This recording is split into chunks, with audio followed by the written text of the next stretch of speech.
15 jours ont passé depuis mon dernier message. Les événements se bousculent en Côte d'Ivoire. Les esprits s'échauffent et la colère gronde. Bien souvent, par temps d'accalmie, la mer enfle et le tsunami déferle en emportant tout. Sur bien des lèvres, Urbi et Orbi, se répètent à l'envi ces mots très durs. Non au 4e mandat.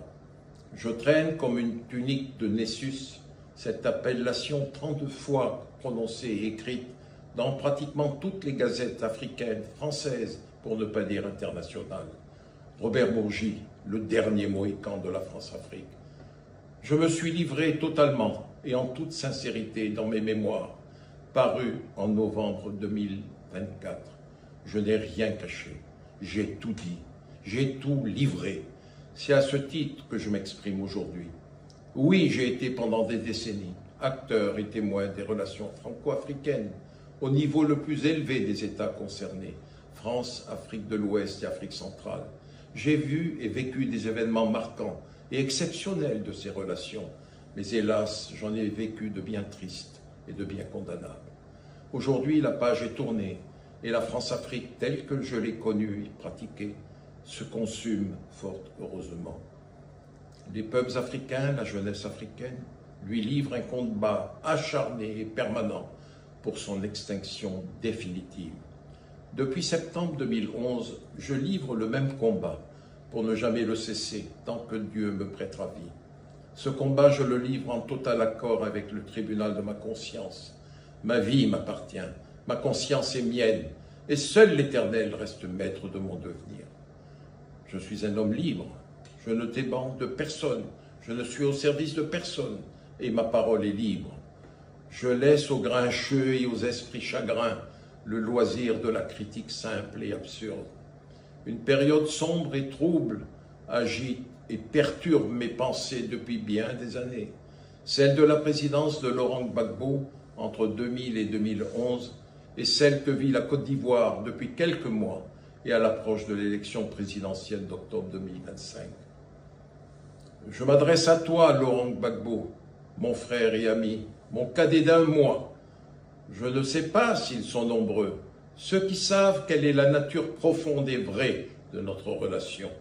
Celle-ci a débuté il y a 45 ans à la faculté de droit d'Abidjan, où j'enseignais lors d'un débat animé par nous deux, la conférence de Brazzaville de 1944.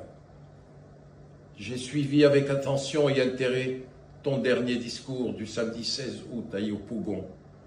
Je tiens à souligner et à applaudir le calme qui a régné malgré les milliers et les milliers de participants et de fidèles. Je comprends parfaitement toutes les motivations de tes propos, tant vis-à-vis de la France que du président Alassane Ouattara. En conscience, Laurent, je dis que ta présidence fut un long chemin de croix. On ne t'a pas épargné, mais tu as toujours su faire face au combat sans pitié qu'on t'a livré en permanence.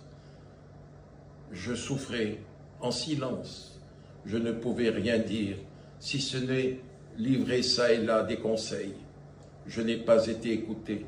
Ta confiante et fraternelle amitié et la confiance des dirigeants français sous les présidents Chirac et Sarkozy ont fait que j'étais présent à chacune de tes stations de ton chemin de croix.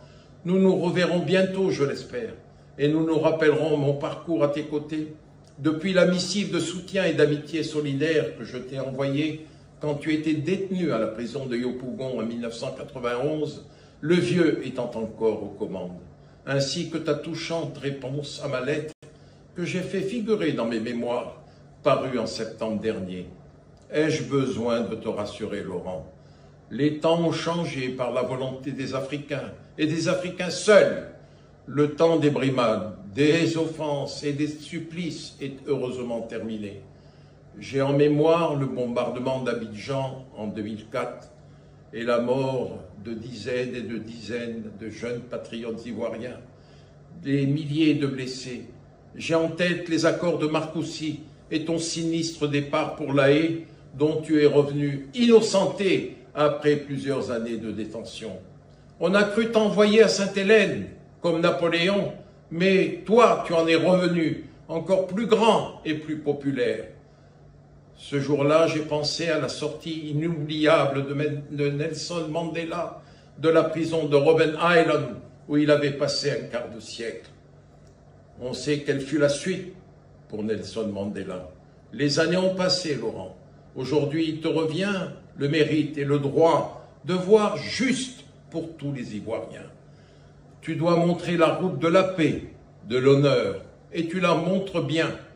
Ton âge et ta solide expérience, comme le calvaire que tu as vécu, font de toi le leader naturel et spontané de toute l'opposition ivoirienne. Qui d'autre que toi